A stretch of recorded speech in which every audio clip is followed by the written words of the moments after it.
कीता ही अपना राजा ए पीर फकीर दे रूप पे राजा फंडी तू हीर बनी वदी मैं तो पहले आख्या ही तेरे तेवर मेरे नाल नहीं किने लुकाई दस मैनू मैं छोड़ लईया सारी गल्लां तेरियां ये की दे ਕਿਹਨੂੰ ਲੱਭਦੇ ਵਦੇ ਹੋ? ਇੱਧਰ ਤਾਂ ਕੋਈ ਵੀ ਨਹੀਂ ਹੈ। ਆ ਵੇਖੇ ਨਾ ਆ ਟੋਪਾ ਤੇ ਆਈ ਸੋਟਾ ਤਾਂ ਨਾਈਤਿਆ ਮਜੂਦ ਤੇ ਆ ਗਿਆ ਕਰਦੇ ਹੋ ਨਿਸ਼ਾਨੀਆਂ ਤਾਂ ਲੱਗੀਆਂ ਪਈਆਂ ਨੇ ਮਾਂ। ਲੈ ਦੇ ਜਾ ਕਿਹੜਾ ਵਾਲਾ ਲੱਗਿਆ दस रिमशा किने लुकाए नु मेरे तो बुरा कोई नहीं मैं दस इस टाइम दस किथे गया ਉਹ ਕੋਈ ਵੀ ਨਹੀਂ, ਇਹ ਤਾਂ ਆਪਣੇ ਘਰ ਦਾ ਟੋਪਾ ਹੈ। ਸੋਟਾ ਵੀ ਆਪਣੇ ਘਰ ਪਿਆ ਹੋਇਆ। ਹੋਰ ਤੇ ਅੱਗੇ ਤਾਂ ਸਭ ਕੋਈ ਨਹੀਂ ਵੇਖੇ ਸੋਟਾ ਤੇ ਟੋਪਾ ਹੁਣ ਇੱਕਦਮ ਪਰੇ ਹੋ ਗਿਆ ਸੋਟਾ ਕਿਉਂ ਟੋਪਾ ਵੱਡੀ ਮੇਸੀਆਂ ਹੈ ਬਹੁ ਮੇਸਾ ਡੰਗ ਮਾਰਿਆ ਏ ਤੁਸੀਂ ਗਲਤ ਸਮਝਦੇ ਪਏ ਹੋ। ਇਹਦੇ ਕੋਈ ਵੀ ਨਹੀਂ ਆਇਆ। ਹਾਂ ਸਭ ਗਲਤ देख समझ रिमशा मेरे सबर का इम्तिहान न ले तेरी सारी गल और सारे सामने वाज़ेह हो गई है हुन लुकावट का कोई फायदा नहीं दस दे इनदे विच तेरा फायदा है दस किथे गया ਸ਼ਹਿਬਾਜ਼ अपने मुंह च मेरा नाम ले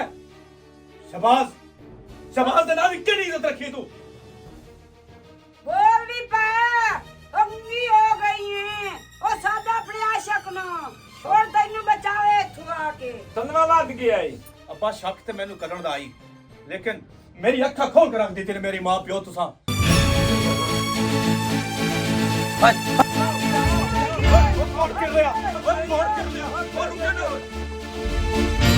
कहीं ले कहीं टंटा से मैं जा दे हां और और दस। दस कई अम्मा अब्बा सच्चे हैं या तू सच्ची है मैं कहीं चाहिए ਸ਼ਹਿਬਾਜ਼ ਗਲਤੀ ਹੋ ਗਈ, ਮੈਨੂੰ ਮਾਫ ਕਰ ਦੇ ਮੈਨੂੰ।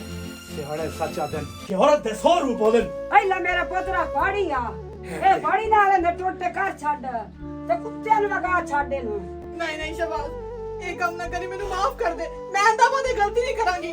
और तेरे ते मैं नहीं विसदा ਖੁਦਾ ਦਾ ਵਾਸਤਾ तेनू मेरे कोलो कोई नहीं बचा सकता रब ही है जो तेनू बचावे पर आज मेरे राह च कोई नहीं आ सकता कोई नहीं आ सकता मोरे गाल कर शादी करेलू शादी करेलू शादी शादी